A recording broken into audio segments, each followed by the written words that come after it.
All right, up next, we got a lady asking, hold on, I didn't even read that right. So it's a feminine man dressed like a woman who was asked to get out the car. So apparently, I didn't see the video, but apparently dude didn't know dude was a dude. This should be interesting. Just had a man pick me up for a date. He asked me if I was a man in the car. I said yes. This man turns around and takes me back home. Now, this is a very prime example of somewhat fragile masculinity, but also dishonesty. Not on my end, but on the end of the suitor. I met him last Friday at a club when I was out with my girlfriends. At some point, we duck off, we're talking, we're chatting, we're dancing, we're like really having a good time. We're throwing banter back and forth, we're being flirty, all these things. Mind you, I am flat-chested as fuck. I am not a woman. I'm just a very beautiful man. Proceeds to kiss me, XYZ, right? Has been texting me every day since last Friday when I gave him my number. He proceeds to tell me in the car, I don't really know how to ask this, or, I really just don't know how to bring this up, but are you a man? And I looked at him and I was like, yes, I am. I'm just a very feminine man. He pulls over and he's like, I just want to sit over and just like kind of talk about this for a second. I've never been in this position before, so I'm just like not really sure how to handle it. I had an inkling of a thought, but I didn't want to ask you and you be offended if you were not. However, it's just not something that I'm into particularly. And I think that's part of a bigger conversation as it relates to Black men being interested in just feminine energy, period. He proceeded to apologize and he's like, I'm so sorry. Like, I just felt like I needed to get this off my chest and at least just ask. But if I'm being honest, I was just like, okay, yeah, that's fine. No harm, no foul. It's all good. He's like, is it okay if I just, turn around and take you back home? I'm like, absolutely. Yes, please. We sat there in silence as he did a U-turn and literally dropped me back off. But it goes to show that sexuality truly is a spectrum. And while people may not be into whatever parts people have or whatever the case may be, people are just attracted to energy, period. I normally don't do this, but I'm gonna shoot my dog a little bit of bail, just a little tiny little bit of bail. Number one, they got women that are flat chested. So some women, they just, I know some that are just flat chested and they're 100% women. Number two, let's say hypothetically speaking, he wasn't a man. Asking that question, because they got some women that got deeper voices, deeper reflections. Asking that question could potentially fuck up your ability to even, crack. You know what I'm saying? Or whatever you trying to do, it could fuck that up. Once you cross that road, ain't no coming back. Him mustering up the strength to ask that must have been real evident, which I don't know how you can't tell the difference, but I'm still shooting him bell. Number three, you should be glad that his response was the way that you're describing his response to be, because if it was anybody else, somebody probably would have had something on the side of the door, you know what I mean, or want to beat you the fuck up once you answer that question, because a man's sexuality is something that you don't want to play with. That's like fucking with a man's masculinity is something that you don't want to play with. So I behoove you to make sure that you are very transparent with anybody that you're dealing with, because you don't know how they gonna react. I know some niggas that'll crash the fuck out, black out, and then wake up in jail. Which is okay. That's totally fine. I completely respect that. I'm not one of those gays that are like, I'm gonna go get the trade and do this, that, and the third. That's really not my vibe. And if you are, pop off queen, do your big one. But I guess my biggest problem is if you had an inkling of a thought or you felt any type of way, you should have quite literally just asked. And he did. The nigga did ask. From the very beginning. He didn't know in the beginning. I spent an hour and a half getting ready for a date, not really into it, but I was open to, just seeing what happens, what would, transpire out of the whole situation. They're trying to normalize it. That's what this is, an attempt to try and normalize it so that the response is, like a woman will respond, as if you're not playing with a man's sexuality. You know what I'm saying? That's a serious thing for a lot of men. That's a serious thing. It's like they would crash out behind it. So you're playing a dangerous game, trying to normalize this. You're never going to normalize this amongst heterosexual men. And yet, here we are. Now, this is a first for me. I've never had this happen to me before. This is something new to me. I'm not humbled in the slightest because I'm a bad bitch. Look at me. Hello. And I know this is not in vain. I know that God has a partner for me out in the world. Please don't bring God into this. Please do not bring God into this. I like the psyop is real. I have to take some time and commend how masterful the attempt to normalize this by using the same rhetoric that women use. Getting ready and blah blah blah. You can tell that he has studied women well enough to know how to respond to make it seem normal to a man rejecting him. Wherever he may be. But that shit was crazy as fuck. And for my theys, my girls, my dolls out there in the world, y'all be safe out there. Truly just be safe. Because for a slight moment in time, I was actually kind of scared for a minute. But yeah, y'all, I don't know. Am I tripping? Y'all let me know what y'all think. Yeah, you're definitely tripping. I have You're never, 100% I've literally never experienced anything like this before. Like, oh my God, I'm like kind of floored. But anyway, on to the next, babes. That's fine. To Mr. Sir, good luck to you. And yeah, I don't know, y'all. I just, it's just so funny. I'm like literally just sitting here in silence, like, oh my God, like I need to like talk to someone about this. But anyway, okay. Y'all let me know what y'all think. I don't know. I'm not condoning no violence against anybody. Okay, I don't do that. You want to do you, do you. We all got to see God for ourselves. I'm a firm believer that I see God for me, you see God for you. I'm just telling you that you're playing a very dangerous game when it comes to a man's sexuality, especially with some gay shit. Like the way that this guy responded, you should be grateful that he responded like that and not get on here and try and normalize his response as if most men are going to respond like that, because most men are not going to respond like that. That's almost like playing with a man's identity. You know, his masculinity. Men, we take that to heart. You know what I'm saying? The same thing with respect. You show a man respect. That's the equivalent of the feeling of love that women get. This fool, bruh. You got $1? You got $1 bill? Do you have $1? For what? What, do you have one? What are you talking about? Do you have $1? No. I don't want $1. I don't want your money. There you go. Take that, I champ. don't want your money. Come on, champ. Dude. Here you go. Come on. Hey. Why are you snitching on me? You shouldn't be doing I just offered him cash trying to be... I thought he was poor. So I offered him some cash. Shouldn't be what? Trying to help you? No. Why? That's what I do all day, is I help people. I know it's weird, a brother trying to help you. You probably never had that happen, but I'm doing really good. Here. I don't want the money. Come on, bud. Seriously, dude. Death. I don't want the money. All right. Well, I love you, bud. Can we end it on good terms? There we go. Love you, bud. Sorry, man. I really do love social experiments like this, where you have a person who is perceived to be poor just based off of how he dressed, and the typical expectation of somebody asking you if you have $1 is because they're asking for $1, and then him offering the $1 and then the response to it. I think that the response to how he felt about this guy offering him money was almost as if he was asking for money, and so his brain just couldn't really fathom the idea of somebody who looks poor, mind you, offering him money. So I was on my Instagram this morning because sometimes I just like to listen to some of the foolishness that come out of women's mouths, right? And this morning it was a woman, and she was like, you know what the biggest insult is? The biggest insult is when a man pursues me enough and then asks me to marry him. She was like, a man asking me to marry him is the biggest insult.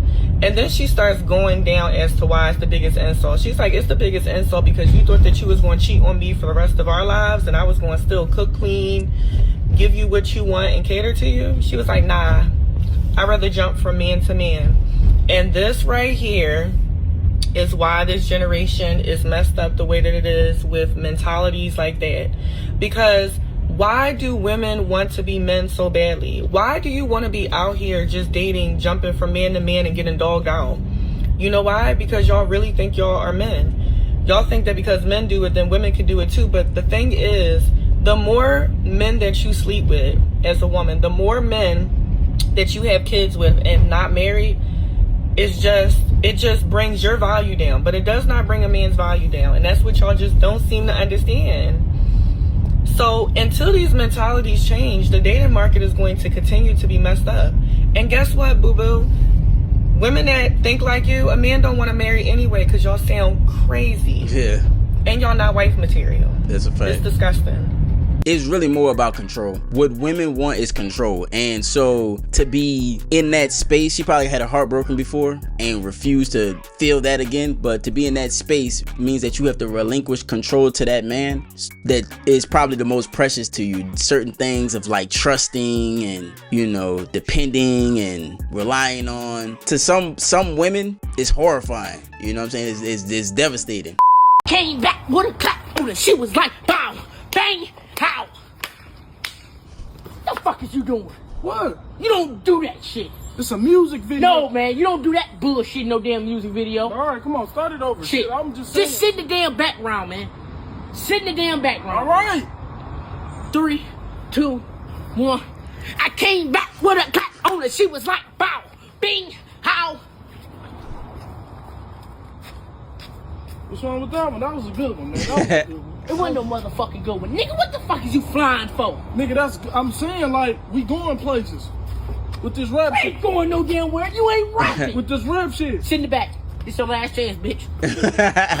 Your last motherfucking chance. All right, bro. Damn, I can't do nothing. 3, 2, last 1, go. I came back with a clap on it. She was like, bow, bing, how dare, ooh. What the fuck is you doing?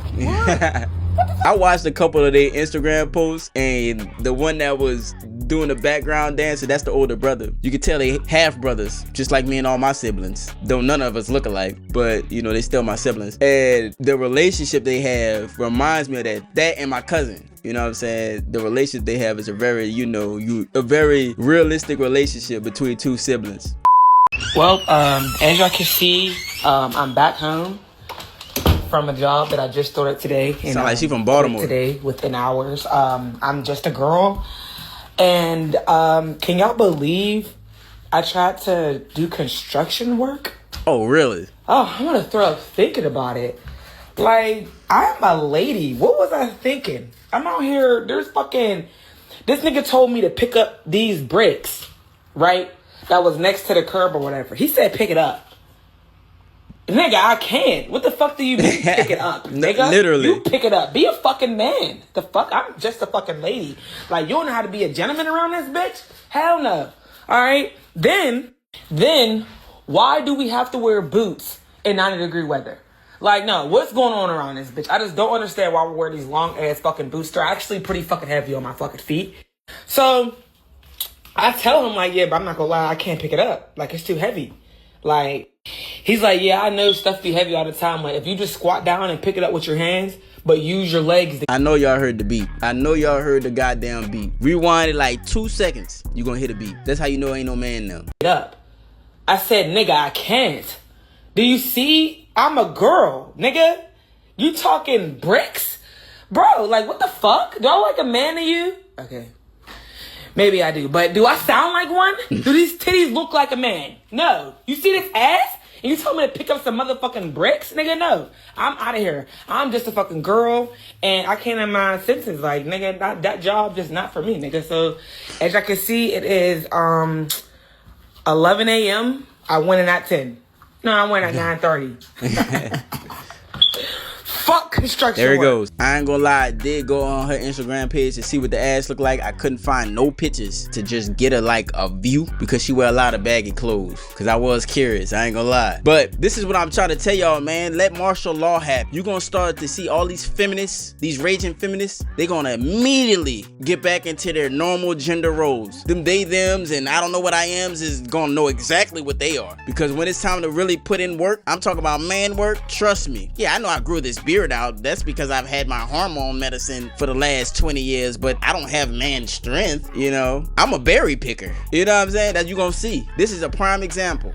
So I was thinking, what if the reason Joe Biden felt comfortable enough to say, if we don't vote for him, we're You not ain't black, is the same reason why President L.B. Johnson said that he's going to have black people, or actually these N-words voting Democrat for the next 200 years? Is it because they still view... That's a fact. I can't think of what the policy was. I should look it up real quick. But he knew for a fact that after they passed something, it was something that they passed, they gonna have niggas voting Democrat for the next 20 years. And showing up us as their property. And what I mean by that is both of these presidents were Democrat. And did you know the Democratic Party, historically speaking, was the party of segregation, and slavery, the KKK, and racism? I don't know.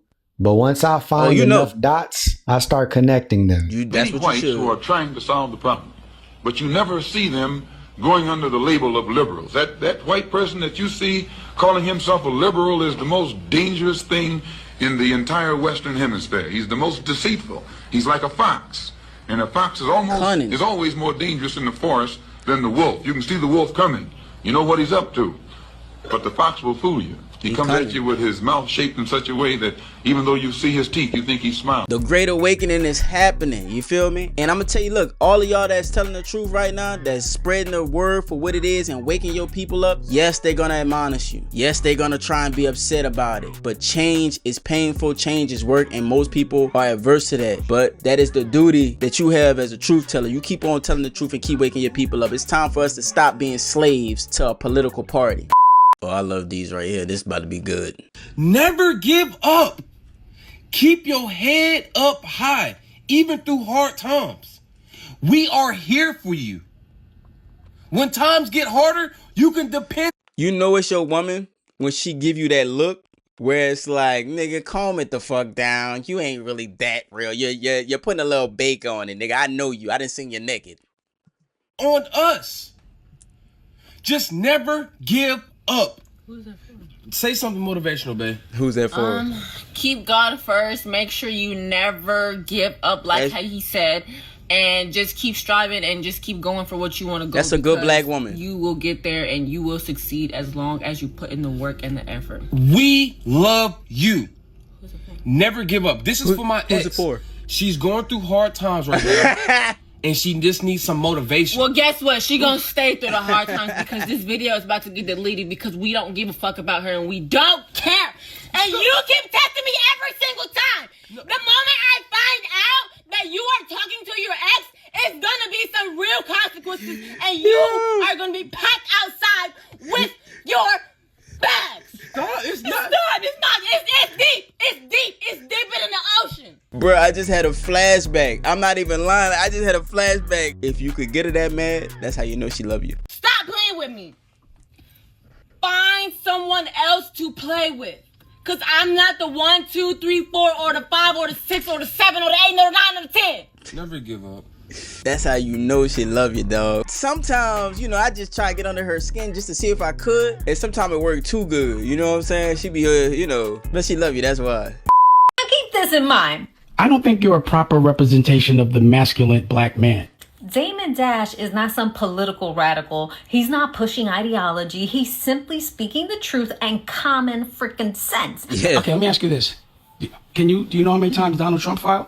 Oh, a lot. Yeah. So then why is it? But he's known as a terrible businessman, actually a con man. He's a billionaire. He went bankrupt 6 times. He's a billionaire and he's the president. And you still not and the president.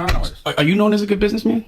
I don't know. You're just not that smart. And you have to acknowledge that. And you know why? You're not seeing the world. You've been 15 years. You've missed the whole world. You don't know what you're talking about. And you're saying it confidently. And you're in an algorithm where people actually believe you. Out of response. And why do you think they keep you here? They want y'all to make us dumb. They were not ready. It's a psyop. Their obsession with hating Donald Trump blinded them to the fact that they were exposing their own ignorance live on air. This was not a debate. It was Damon trying to inject some logic into a room full of people who built their whole platform on keeping their listeners misinformed. And the irony is he cooked them on their own show and they didn't even realize it. The thing that we have to understand as black Americans is that the only thing that matters is results. You can sit here and look at the rhetoric that people try and cast on different opponents, which is their job job. They're supposed to do it. They're supposed to highlight all of the negative so that you look at that person in the negative. But if you stick to the results, to be the president of the United States means that you are the most powerful man on planet Earth. You got to think about it. America, the United States of America, is the creme de la creme on Earth. If you want to zoom out even more, as far as the known universe is concerned, where intelligent life lives, America is the creme de la creme, and the president is the ruler of it all. But you got people that focus on his bankruptcies, and then you got people like Charlemagne that is designed and in position to keep you blind. Why? Because your ignorance is where the money is. I'm so sick of dating in 2025. Ma'am, why are you dating in 2025? Right. You had your chance already. You should have been figured this shit out. You are old enough to have seen Earth, Wind, and Fire in their prime in concert. You shouldn't still be dating. What have you been doing all of these years? When did the roles change, ladies? Okay, because I'm so sick of the first question these ninjas is asking me is, so what is your occupation? They are asking that because they're trying to understand, how did you make it this far in life and not secure a man already? Yes. What were you doing as to why you couldn't secure a relationship? You shouldn't be dating at that age. And no, this does not now mean older people don't deserve to find love, because there are a number of things that happen. They definitely don't deserve to find love. I don't give a fuck about what he about to say. They definitely don't. If you ain't figured it out, you've been in a dating market since you was fucking 17, and you ain't figured it out, and you look like she about 50 something, you definitely don't deserve to find love, because something is the fuck wrong with you. That's all that means. People's lives that make them single on a later part of their life. However, for this woman in particular, it seems to me she's taking the same stance that the younger women are taking. And that's exactly why I'm approaching this the way I am. And that stance is, I'm a career woman. I'm going to do all the things I'm supposed to do for myself and then prioritize a relationship and dating later. At your super big age, what do you do? How do you take care of yourself? I need to know that. Because it's not like I'm young and I can just go out and just, work all these fucking jobs and pay bills. No. At the golden age of life alert, having a provider male is just out of reach for you. Most people in that age group are living off of retirement. He can't now add you to his retirement. So it is paramount that he understands what you do for a living, because he has to understand, how do you take care of yourself? Who pays for all this shit? What do you do for a living? Why are you checking for my pockets, sir? I want to know why you checking for my pockets. I thought you was supposed to be the provider, not me.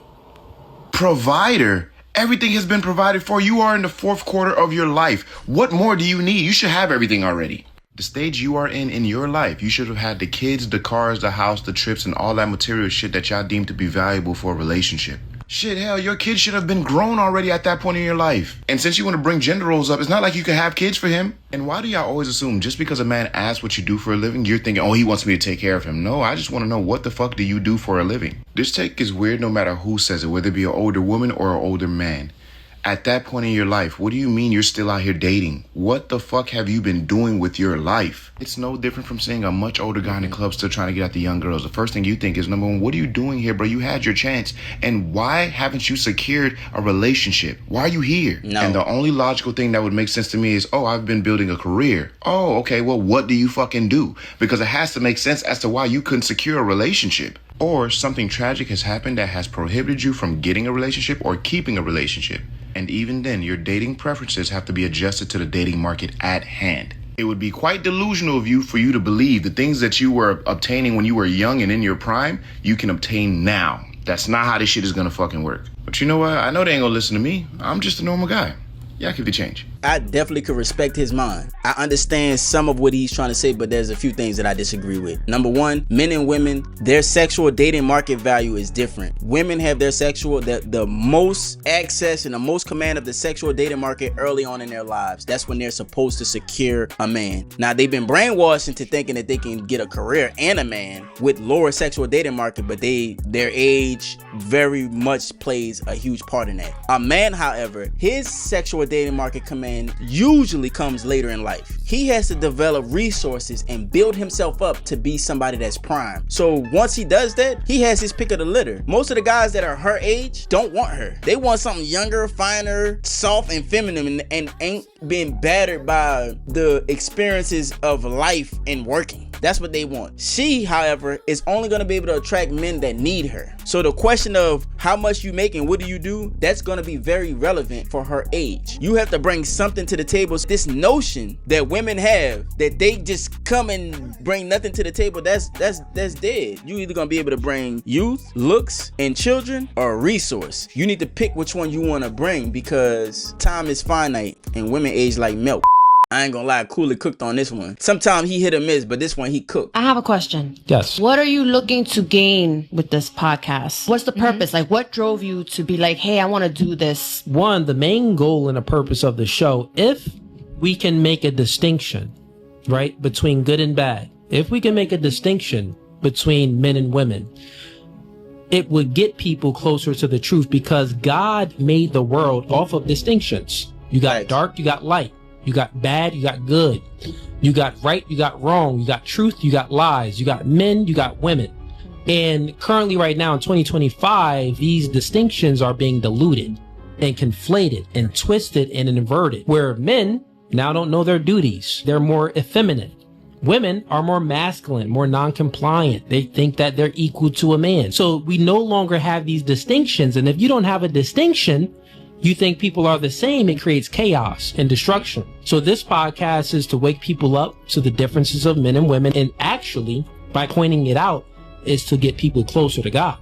Because God created these distinctions. Yep. So it's up to us to adhere to these distinctions. Absolutely. Yeah. I know for a fact that I don't have to tell him this, but I'm going to say it for the people to hear. You're going to have everybody that's going to admonish what it is that you're saying and may not agree 100% what it is that you're saying, but you keep doing God's work. It's important to be able to bring this to light, because humanity, we can do the microcosm as far as the black community, but humanity is relying on us understanding the value of order in God's word.